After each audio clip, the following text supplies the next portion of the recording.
ആൾ. So ഇന്ന് ഞാൻ ഇവിടെ വന്നിട്ടുള്ളത് നമ്മളെല്ലാവരും നീറ്റ് ആസ്പയറൻ്റ് ആയിരിക്കാം. സോ നമുക്ക് കുറച്ച് സ്റ്റഡി ടിപ്സുകൾ കൊണ്ടാണ് ഇന്ന് ഞാൻ ഇവിടെ വന്നിട്ടുള്ളത്.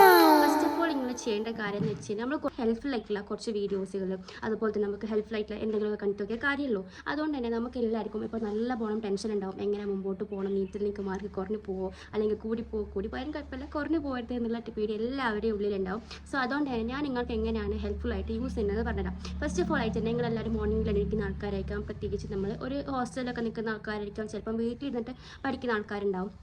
സോ അതുകൊണ്ട് തന്നെ ഞാൻ പൊതുവേ 10ാം ക്ലാസ്സിലെ സമയത്തൊക്കെ ചെയ്യുന്നൊരു കാര്യം എന്ന് വെച്ച് കഴിഞ്ഞാൽ മോർണിംഗ് ഒരു 5 മണിയൊക്കെ ആകുമ്പോൾ എണീറ്റ് നമ്മളെല്ലാം എൻ്റെ റൂട്ടീൻസൊക്കെ ചെയ്തതിന് ശേഷം ഞാൻ ഫിസിക്സ് പ്ലസ് കെമിസ്ട്രി 10ൻ്റെ കാര്യമല്ല, ഫിസിക്സ് പ്ലസ് നിങ്ങൾ ചെയ്യുന്നത് ഫിസിക്സ് പ്ലസ് കെമിസ്ട്രി ആയിട്ടുള്ള വിഷയങ്ങൾ നിങ്ങൾ നല്ല പോകണം നോക്കണം. അതായത് ഫിസിക്സ് എന്താക്കണം, ന്യൂമറിക്കൽ പ്ലസ് കോൺസെപ്റ്റുകൾ നമ്മളെല്ലാത്തിനും കോൺസെപ്റ്റ് മനസ്സിലാക്കിയിട്ടേ കാര്യമുള്ളൂ. അല്ലാണ്ട് നമ്മൾ എന്തോ ഒരുമാതിരി നമ്മളെല്ലാം അച്ചടിച്ച് പഠിച്ചു വെച്ചാൽ നമുക്ക് തലയിൽ കയറില്ല, എന്തായാലും മറന്നു പോവുകയുള്ളൂ. സോ അതുകൊണ്ട് തന്നെ നമ്മൾ എന്താക്കണം, ഒരു ഫിസിക്സിലായാലും കെമിസ്ട്രിക്കായാലും 2 മണിക്കൂർ നിങ്ങൾ മോർണിംഗിൽ സമയം കൊടുക്കണം. അതായത് ഫ്രഷ് മൈൻഡ് ആയിട്ടുള്ളൊരു ടൈമാണ്, ഫ്രഷ് ബ്രെയിൻ ആണ്. സോ അതുകൊണ്ട് നല്ല പോകണം. അതായത് പ്രോബ്ലംസ് ഉള്ള വിഷയങ്ങൾ കൂടുതൽ നമുക്ക് ഫിസിക്സ് പ്ലസ് കെമിസ്ട്രിക്ക് നമുക്ക് ഇൻക്ലൂഡ് ആക്കാൻ വേണ്ടി കഴിയണം. 10 മണിക്ക് ശേഷം നിങ്ങൾ ബയോളജി പഠിക്കുകയാണെന്നുണ്ടെങ്കിൽ അത് ഏറ്റവും നല്ലൊരു അടിപൊളിയായിട്ടൊരു കാര്യമായിരിക്കും. കാരണം എന്ന് പറഞ്ഞു കഴിഞ്ഞാൽ നമുക്ക് ബയോളജി എന്ന് പറഞ്ഞാൽ നമുക്ക് കൂടുതലും വായിച്ച് നോക്കിയാൽ മനസ്സിലാകുന്ന ഒരു വിഷയമാണ്. പിന്നെ ഡയഗ്രാംസിനൊക്കെ മാത്രമേ നമ്മൾ കൂടുതലും ഇമ്പോർട്ടൻ്റ് കൊടുക്കുന്നുള്ളൂ. പിന്നെ അതുപോലെ തന്നെ NCERT ക്വസ്റ്റ്യൻസ് ചെയ്യാൻ വേണ്ടിയിട്ടും ശ്രദ്ധിക്കുക. പിന്നെ ഫസ്റ്റ് ഓഫ് ഓൾ ആയിട്ട് നമ്മളിപ്പം എല്ലാവരും ചെയ്യുന്ന ഒരു തെറ്റെന്ന് പറഞ്ഞു കഴിഞ്ഞാൽ എനിക്ക് എക്സാമാണ്, സോ അതുകൊണ്ട് എല്ലാം കൂടി ഞാൻ കൂട്ടി വായിക്കട്ടെ എന്നുള്ള ചിന്താഗതി നിങ്ങളുടെ ഉള്ളിൽ ഉണ്ടെന്നുണ്ടെങ്കിൽ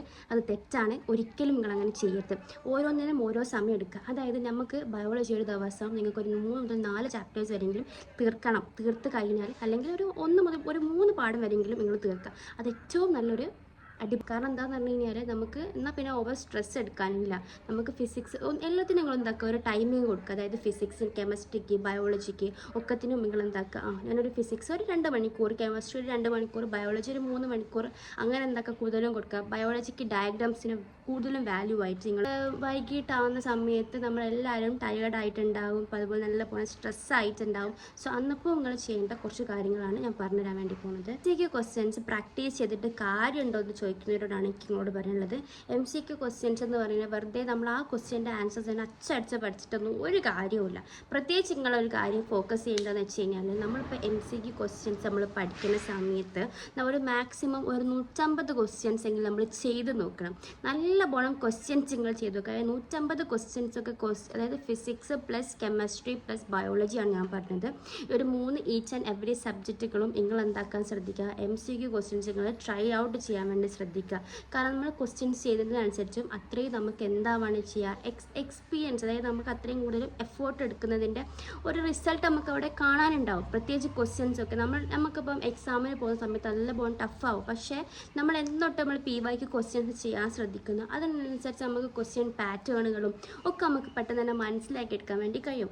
പിന്നെ എനിക്ക് നിങ്ങളോട് പറയാനുള്ളത് വെച്ച് കഴിഞ്ഞാൽ നിങ്ങളിപ്പോൾ MCQ ക്വസ്റ്റ്യൻസ് ചെയ്യുന്ന സമയത്ത് ഒരിക്കലും നിങ്ങൾ എന്താക്കരുത്, നമുക്ക് റോങ് അത് ശരിയായിരിക്കും, നമ്മളിപ്പോൾ ക്ലാസ് ടെസ്റ്റ് നിങ്ങൾക്ക് നിങ്ങളായ രീതിക്കോ എക്സാം ഇട്ടിട്ട് ഒരു 10 മാർക്ക് 20 മാർക്കിന് എക്സാം ഇട്ട് അതിൽ ചീറ്റിങ് ചെയ്യരുത്.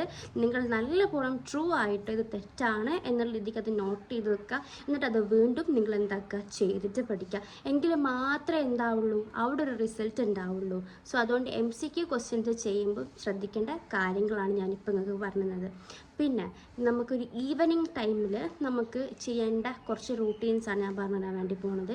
ഈവനിങ് ടൈമിൽ നമ്മൾ മെയിനായിട്ടും റിവിഷൻ കൊടുക്കുക. നിങ്ങൾ മോർണിംഗ് തൊട്ട് പഠിച്ചിട്ടുള്ള കാര്യങ്ങളും നിങ്ങൾ മെയിനായിട്ട് റിവിഷൻ കൊടുക്കുക. അതുപോലെ നിങ്ങൾക്ക് രാവിലെ മനസ്സിലാവാത്ത കാര്യങ്ങൾ, നിങ്ങൾക്ക് പെട്ടെന്ന് ടഫായിട്ടുള്ള വിഷയങ്ങൾ അതല്ലെങ്കിൽ ടോപ്പിക്കുകൾ ഒക്കെ അതിൽ വരാൻ ചാൻസ് കൂടുതലാണ്.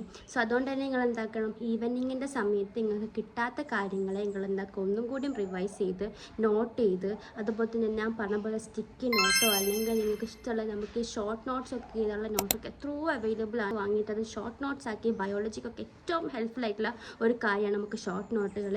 സോ അത് നിങ്ങൾക്ക് യൂസ് ചെയ്യാൻ വേണ്ടിയിട്ട് കഴിയും.